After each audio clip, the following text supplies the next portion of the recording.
사진을 합성해서 만든 불법 영상물, 이른바 딥페이크 공포가 확산되고 있습니다. 자, 오늘 뉴부사탐에선 딥페이크 범죄가 군대와 학교를 넘어서 가정에서까지 벌어지는 상황 자세히 짚어보겠습니다. 관련 내용 손정혜 변호사, 또 SBS 신정원 기자와 함께 자세히 짚어보겠습니다. 두 분 어서 오십시오.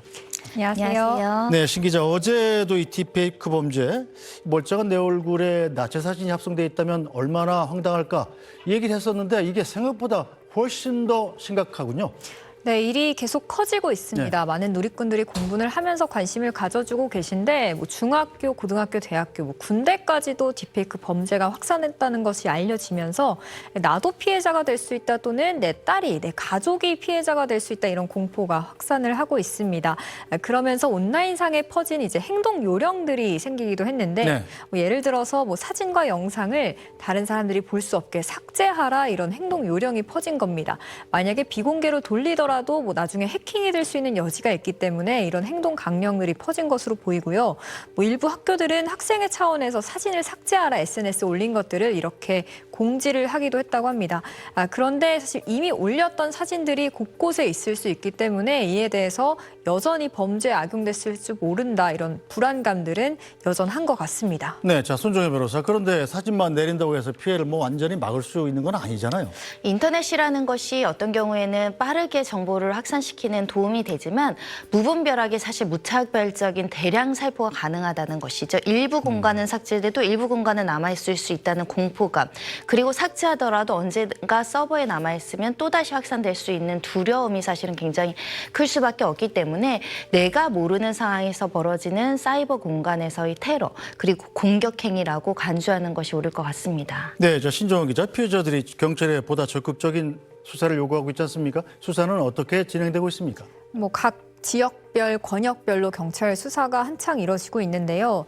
서울경찰청에서 최근에 브리핑을 했습니다. 아무래도 이번에 딥페이크 사건 관심이 높으니까 이 부분에 대해서도 얘기를 했는데 지난 7월 말까지 초중고등학교 텔레그램 성착취 신고가 10건 정도가 접수가 됐다고 하고요. 이와 관련해서 14세 이상 청소년 10명을 입건했다고 합니다. 생각보다 많은 숫자여서 많은 분들이 놀랐는데 네. 전남경찰청 사이버수사대는 피의자 2명을 각각 추적하고 있다. 이런 내용도 나왔었고요. 충북 충주경찰서에서도 18살 고등학생을 딥페이크 범죄로 불구속 입건했다. 이런 소식이 전해졌습니다. 네, 자, 신 기자. 그런데 네. 정말 믿을 수 없는 피해도 있더군요. 자, 엄마, 누나, 여동생 같은 가족들 사진으로 딥페이크 영상을 만들어서 공유하는 방도 있었다고요? 차마 말로 옮기기도 네. 좀 어려울 정도로 끔찍한 내용인데 집안의 여성, 엄마, 누나, 여자 형제 등등 능욕하는 방이 존재하는 것이 추가로 확인이 됐습니다. 속옷 사진이나 목욕하는 모습 등의 사진을 찍어서 이 텔레그램 채팅방에 공유하는 건데 다른 참여자들의 반응이 더 충격적이었습니다. 용기 있다, 부럽다 등등의 반응으로 호응을 하기도 했고요. 또 한 참여자는 잠든 사이에 이제 옷을 들추는 듯한 영상을 찍어서 올리기도 했습니다. 그러면서 오늘은 수면제를 실패했으니까 내일은 성공하겠다 이런 식의 얘기를 하면서 마치 약물을 따로 주입할 것처럼 이렇게 얘기하기도 하고요. 이런 채팅 캡처들이 좀 온라인상에서도 공유가 되면서 좀 많은 분들이 좀 충격을 받으신 상황입니다. 네, 어떻게 손 변호사님, 이 가족들을 상대로 이런 범죄를 저지를 수 있는지 정말 상상이 안 되는데요. 부끄러움이 없다. 그리고 여러 사람이 집단적으로 모여서 이런 행위를 하다 보니까 오히려 사실은 죄의식은 없어지고 지나친 용기만 높아지는 상황이 아닐까 생각이 드는데요. 잘못된 삐뚤어진 영웅심리라고 해석할 수 있을 것 같습니다. 여기 들어오는 사람들 중엔 일부러 내가 이런 걸 하니까 영웅이 된 것 같다. 이렇게 이야기하기도 하고 또 대담하다. 그 구성원들이 이렇게 추켜 세우니까 더 높은 수위의 범행을 하기까지 한다라고 보시면 될 것 같은데요. 또 수위 높은 촬영을 적극적으로 요구하는 가담자가 있고 이것을 주저하면 겁먹었냐 이렇게 비아냥되기도 하는 내용들을 보면 사실상 강요행위도 이루어지고 있는 것 같습니다. 네, 자, 신 기자. 그런데 이 텔레그램에서 이른바 딥페이크 영상이 돌아다니는 것만 해도 큰 피해인데 이게 현실 사회에서 또다시 피해로 이어지는 경우도 있다고 그럽니다. 네, 맞습니다. 왜냐하면 이 방에 참여하기 네. 위해서는 어쨌든 자신의 개인정보와 또 이제 딥페이크를 활용하는 그 당사자의 개인정보를 공유를 해야 들어갈 수 있는 그렇게 폐쇄적으로 운영되기 때문인데 예를 들어서 좀 더 설명을 해드리면요. 예를 들어 이런 겁니다. 뭐 여동생의 이름과 뭐 나이, 뭐 학교, 전화번호 이런 정보들을 공개를 하면서 이제 대화방에 참여를 하고요. 사진과 함께. 근데 여기서 그치지 않고 어떤 대목이 있었냐면요.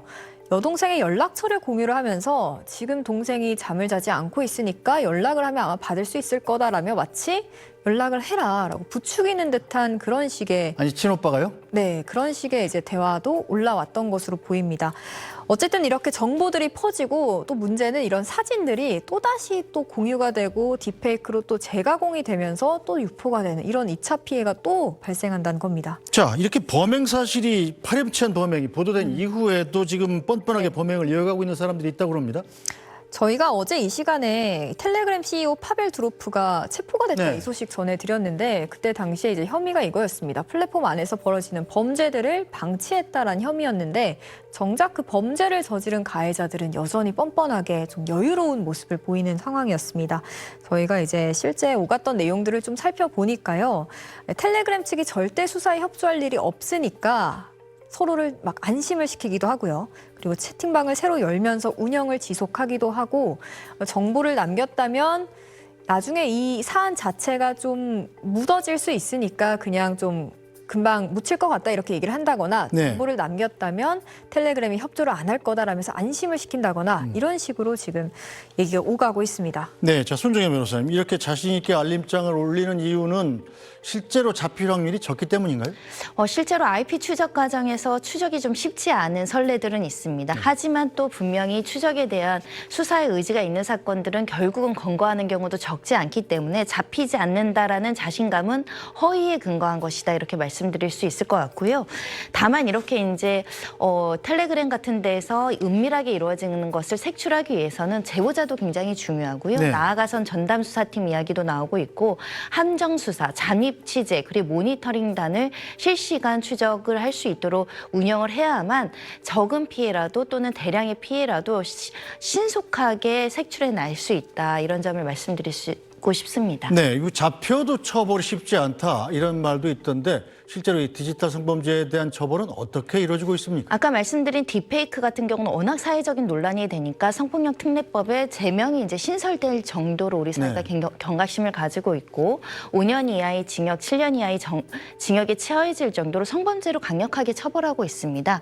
다만 피해가 일어나는지를 인지하기가 쉽지 않고 또 피해가 일어난다고 하더라도 익명으로 해외 사이트를 우회하는 경우에 잡기 어려운 측면도 있지만 만약에 적발이 돼서 처벌까지 이루어지는 경우에는 성범죄다. 사실은 5년 이하, 7년 이하의 징역은요. 강제추행, 강간과 못지않은 범죄의 법정형입니다. 앞으로는 계속적으로 엄하게 처벌하는 추세가 있을 것 같습니다. 네, 자 그런데 가족 내부에서 이런 일이 벌어졌을 때 예를 들어서 뭐 가해자란 사람이 내 아들이거나 내 친오빠거나 그런 경우에는 경찰에 말하지 않는 경우도 있지 않겠습니까? 소위 말하는 암수 범죄라고 하죠. 피해는 있으나 드러나지 않는, 고소를 하지만 취하시키거나 부모들이 입을 막는 이런 일들도 비일비재하고요. 가족 간에는 사실은 가족의 명예를 지키기 위한 목적으로 피해자를 희생시키는 경우가 왕왕 있습니다.